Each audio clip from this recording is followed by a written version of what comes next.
Ja, bale. Aparkatu, behiratu kamarai, behatu behar diot, erantzuteako? Erantzuteko bai. Bale. Irakurri eta...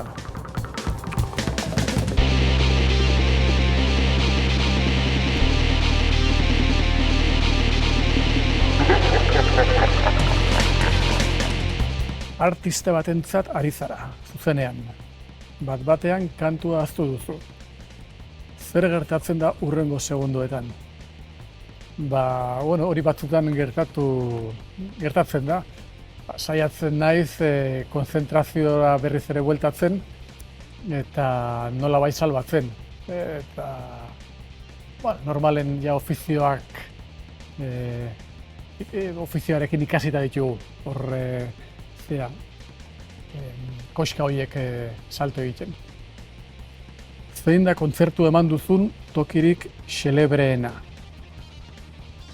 Hau hola galdetuta, oantxe bertan ez bururatzen, baina seguro toki xelebre asko daudela. Bat oraintxe bertan torrez burura, eta da, Elkano Browning Krimekin joen duen New Delhiko Delhi Indian jazz festivalean, eta han eraman gintuen parke erraldoi batea eta joen duen 20.000 personan aurren, eta Elkano Browning Krimekin olako jaialdi handi baten jotzea oso bitxia izan zen. Eta desafinatuako piano batekin aritu altzara inoiz, nolako esperientzia izan da? Zoritxarrez behin baino gehiagotan aritu naiz desafinatutako piano batekin. Horitan saiatzen naiz pianoaren arima hori ere nolabait aurkitzen. Danak izaten du personalidade bat, ez da, eta holako bat tokatzen denen, esaten dut, hemen oesteko pelikula baten bezala aritu beharko dut. Piano jotzaile bai, baina fan batzuk pilatu zenituen gitarra eskuan. Batzuk behar bada bai, baina asko ez dituzte.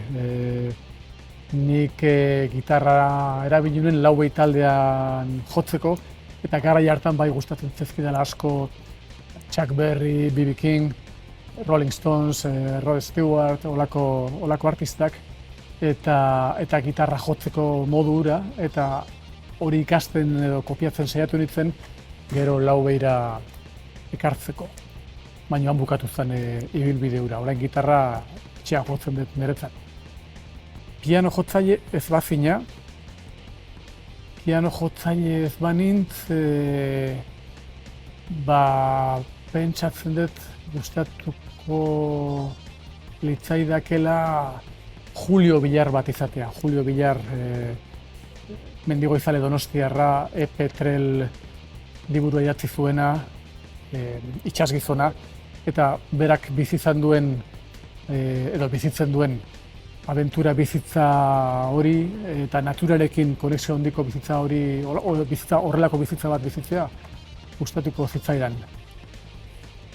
Udaz harago Elkano eguzkitako kremarekin igurtzi gaitzezke. Hoixe baiet, beti musika positiborako eta aldartea hobetuko duen musikarako beti da lekua, eta Elkano Browning Krimekin hori da lortzen saiatzen geha, ezta? Orduan berdin da uda edo udazkena edo negua izatea, beti da hoberako lekue.